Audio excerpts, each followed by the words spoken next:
get enough. I don't wanna miss your energy. So tell me now, you're the one I've been dreaming about for my whole life. Had you on my mind? Oh, hear the sound of your voice in the crowd, calling my name. Yeah, you captivate. Oh. 안녕하세요, 서우토원입니다. BMW 편 시승 토크 김대 팀장님과 함께 X5 30D X라인 7인승 시승 토크를 진행해 보도록 하겠습니다. 안녕하세요. BMW 한동모터스 용산 전시장에서 근무하는 김대 팀장입니다. 저희가 지난 편에 i4를 했었잖아요. 저한테 개인적으로 연락이 왔어요. 팀장님께서 상담을 너무 친절하게 잘해주셨다. 아, 정말요? 네, 이런 얘기를 제가 또 따로 전해 듣게 되니까 더 확신이 들었어요. 아, 팀장님이랑 이제 더 열심히 해야겠다. 아, 감사합니다.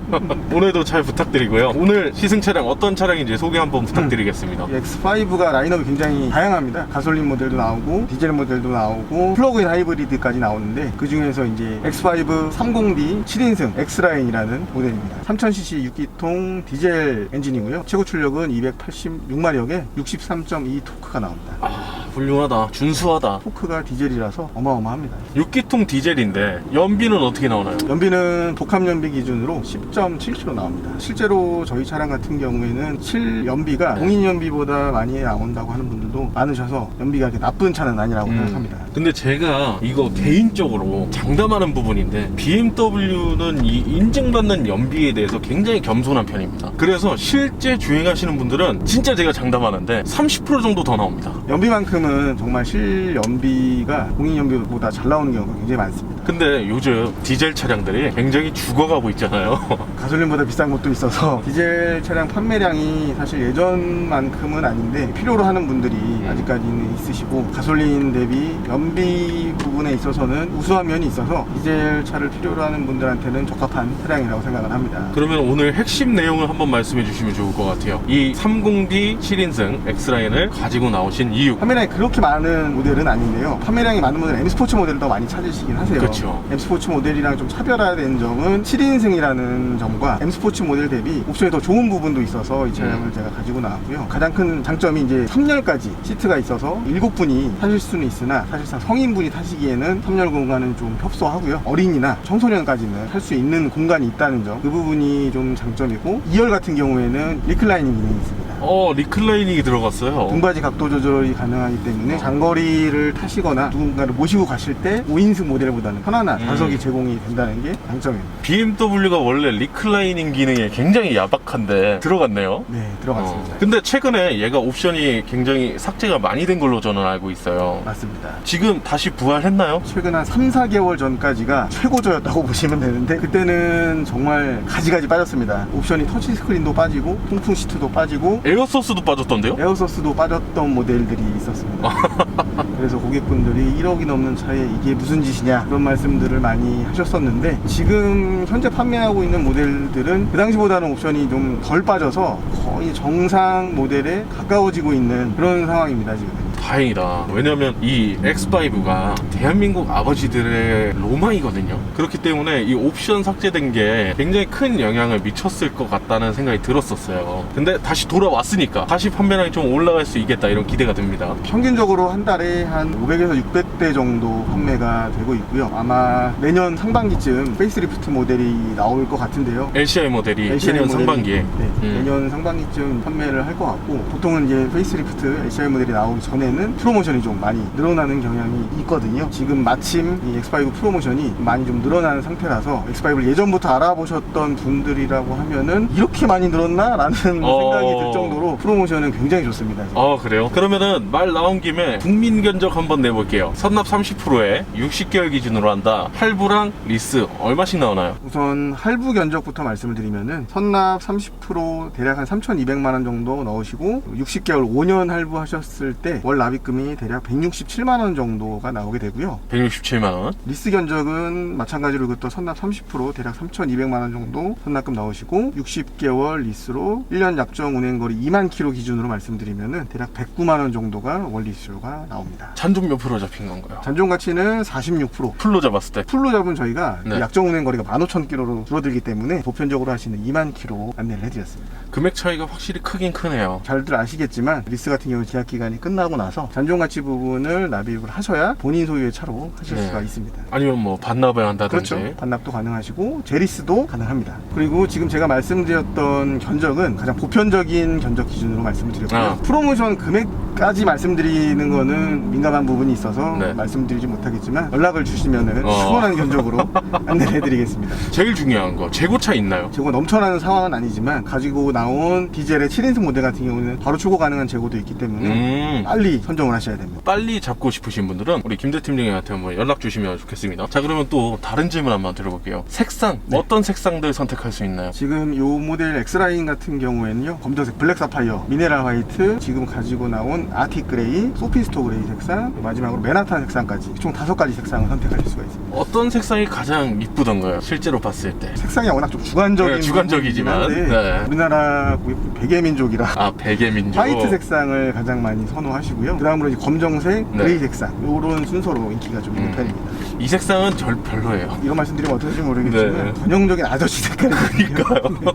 아니 근데 왜 시승차를 이런 색으로 둔 거예요? 시승차는 인기 많은 색상이나 차종으로는 잘 안 만듭니다. 아, 그래요. 아, 이게 그 이쁜 색상을 해놔야 더 이뻐 보여서 실제 전시장 가서 맞아요. 훅 하는 게 있을 텐데. 그렇게 생각을 하는데 X5 같은 경우는 항상 재고가 부족했고 대기 기간도 많았던 차라 그런 인기 많고 이쁜 색은 고객들한테 판매하기 바쁘기 때문에 아. 시승차를 못 만드는 경우가 많습니다. 그러면은 이제 슬슬 이 얘기를 할 때가 왔어요. 이 차량을 실제로 구매를 고민하고 계신 분들께 진짜 도움이 될 만한 이야기인데 이 차량 결함이라든지 이슈 있을까요? 이 X5 모델은 특별하게 큰 결함이나 리콜 이런 게 거의 없었던 차량인데요. 크게 걱정을 안 하셔도 되는 부분이지만 시기가 시기인지라 반도체 때문에 옵션이 가장 다양하게 빠져있는 차입니다. 처음에 저희가 반도체 대란이 일어났을 때는 우리나라 고객분들 가장 좋아하시는 통풍 시트 옵션도 네. 빠지고 터치 스크린 안 됐을 때는 이게 차냐 이런 말씀도 하시고 뭐 에어 서스펜션도 빠지고 네. 오디오 빠지고 굉장히 여러 가지 옵션들이 빠졌었고요.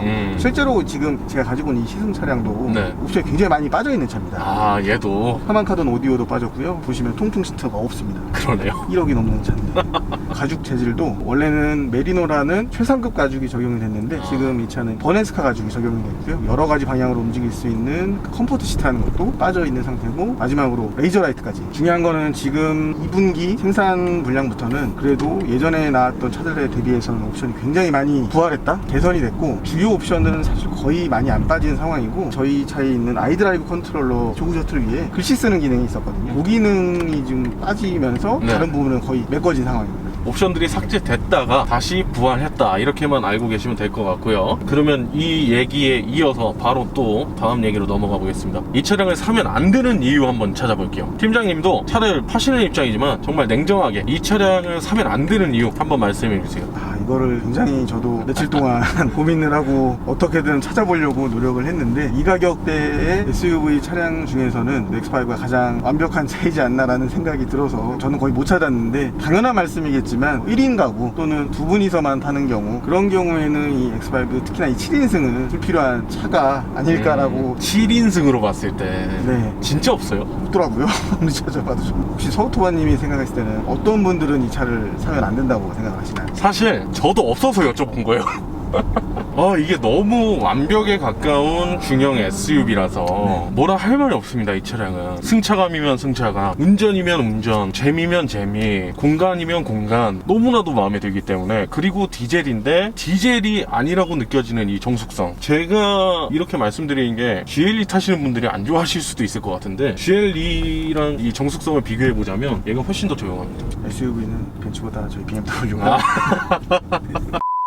저도 차 찾다 힘들어서 오히려 사야 되는 이유에 대해서 제가 좀 말씀을 드리고 싶은데요. 아, 사야 되는 이유로 7인승을 타셔야 되는 이유는 4인 이상 가족분들께서 이제 패밀리 카로 찾으시면서 가족분들과 이제 여행도 자주 다니시고 캠핑 같은 거 좋아하시는 분들 짐 많이 실으시고 4명 5명이 타기에도 부족하지 않다. 그 부분이 굉장히 큰 장점인 것 같고요. 그리고 3000cc 7인승 SUV를 사는 분들 중에서 장애 등급 1, 2, 3등급이 있으시거나 네. 국가유공자 가족분들이 사실 때 아마 잘 모르시는 분들도 계실 거예요. 오, 이런 게 있어요? 세금 혜택, 면세 혜택을 받으실 수 있는 기준이 보통은 2000cc 이하로 알고 계십니다. 2000cc 이하 차를 장애 1, 2, 3급인 분들 또는 국가유공자 가족이 있는 분들께서 구입을 하시면 일단 차량 가격이 면세 혜택을 받으실 수가 있으시고요. 취득세 감면 받으시고 공채 구입 비용도 감면을 받으시고요. 그리고 1년에 2번 내는 자동차 세금까지도 감면을 받으세요. 근데 3000cc 차량을 구입하시면 그렇게까지 혜택이 크진 않거든요. 근데 3000cc 중에서도 7인승 차량을 구입을 하시면은 2000cc 이하의 차를 구입하셨을 때와 똑같은 혜택을 받으실 수가 있습니다. 5인승은 안 되는데 7인승은 되는 거예요? 7인승만 됩니다. 아, 그래서 네.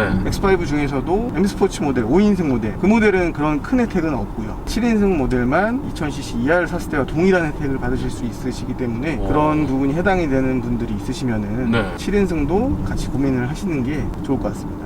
그러네요. 이거 모르시는 분들이 굉장히 많을 거예요. 대부분 이제 장애 등급이 있으시거나 국가유공자 가족분들은 알고 계신 분들도 많이 계시는데 7인승은 몰랐을 거예요. 그 부분까지 모르셨던 분들도 있으실까봐 제가 말씀을 드린 거고요. 금액적으로는 거의 한 1000만 원 가까이 세금 혜택을 받으실 수가 있습니다. 그러니까요. 몰랐던 사실 또 하나 알아갑니다. 그럼 또 다른 얘기 한번 나눠볼게요. 어쨌든 아까 처음에 우리 팀장님께서 말씀하셨던 내용 중에 이 X5는 다양한 모델을 선택할 수 있는 게 장점이다 이런 맞습니다. 말씀을 하셨어요. 그러면 얘는 30D니까 다른 모델들과의 차이점, 가격 이런 거 한번 말씀해 주시면 또 보시는 분들 입장에서 같이 비교하면서 고민해 보실 수 있을 것 같거든요. 한번 말씀 부탁드릴게요. 저희 X5는 크게 가솔린, 디젤, 플러그인 하이브리드 이렇게 3가지 모델이 나오고 있고요. 옵션상의 차이는 거의 라인업별로는 없다고 보시면 됩니다. 가솔린 X라인 7인승이랑 디젤 X라인 7인승은 옵션이 거의 똑같이 차고 밖에서 봤을 때는 뒤에 붙어있는 엠블럼을 보기 전에는 구분이 안 될 정도로 큰 차이는 없다고 보시면 되는데 특이한 점 하나는 플러그인 하이브리드 모델에서 X라인 모델을 선택을 하셔도 그 모델은 7인승이 안 나옵니다. 7인승을 원하시는 고객분들이시라면은 네. 가솔린 또는 디젤 중에서 선택을 하셔야 되고요. 같은 모델 기준으로 가격 차이가 가솔린 모델은 한 5, 600만 원 정도 더 비싸고요. 플러그인 하이브리드 같은 경우에는 900에서 1000만 원 정도 차량이 더 비쌉니다. 차를 운행하시는 목적이나 용도에 맞게 선택의 폭이 넓기 때문에 적합한 차량을 선택하실 수 있습니다. 저처럼 주행거리가 많은 사람들은 그냥 디젤 고르면 되는 거고 디젤 또는 뭐 하이브리드 네, 하이브리드 가면 되는 거고 정말 그냥 난 도심만 다닌다 하면은 뭐 하이브리드랑 가솔린 중에서 고민하시면 되고 선택할 수 있는 모델이 다양하다는 거 장점으로 볼 수 있을 것 같습니다. 자, 그러면 오늘 얘기는 이 정도까지만 해보면 될 것 같아요. 총평 안 하시나요? 아, 종평이요? 그냥 넘어갈라 했는데 궁금합니다. 네, X5는 프리미엄 SUV의 정석이다. 있는 말 그대로 가져와서 말씀드리겠습니다. 왜냐하면 이 말 말고는 할 수 있는 말이 없다고 판단하겠습니다. 그런 것 같습니다. 네, 정말 할 말이 없습니다. 어떠한 수식어가 필요 없는 그런 차인 것 같습니다. 왜냐하면 제가 이 이유에 대해서 알아본 게 있습니다. BMW가 가장 사랑하는 모델이 X5라고 하더라고요. X5 판매량도 너무나도 좋고 BMW의 엄청난 효자이기 때문에 X5를 굉장히 신경 써서 만들고 X5 연구하는 데 있어서 BMW가 굉장히 힘을 많이 쏟는다고 저는 알고 있거든요. 그렇기 때문에 진짜 할 말이 없게끔 만들어서 실제로 타는 사람들도 너무 뻔한 얘기밖에 할 수 없다, 이렇게 정리하면 될 것 같습니다. 저도 뭐 별이 5개 기준이라면 4.9개 주겠습니다. 0.1개는 빠졌네요. 그거는 너무 편파적으로 보일까봐. 자, 그리고 오늘은 시승 토크였습니다. 지난 편 마지막에도 제가 말씀드렸던 부분, 차주님들께서 나와주셔서 또 이 차량을 타고 다니면 이런 느낌이 든다, 다르다, 이런 거를 말씀해 주시는 내용이 가장 중요합니다. 그렇기 때문에 오늘 시승 토크 보시고 내가 차주 인터뷰로 나가야겠다 하시는 분들은 서토반 연락 주시면 감사하겠습니다. 그럼 오늘 시승 토크는 이 정도에서 마무리해 보겠습니다. 수고하셨습니다. 감사합니다. 감사합니다.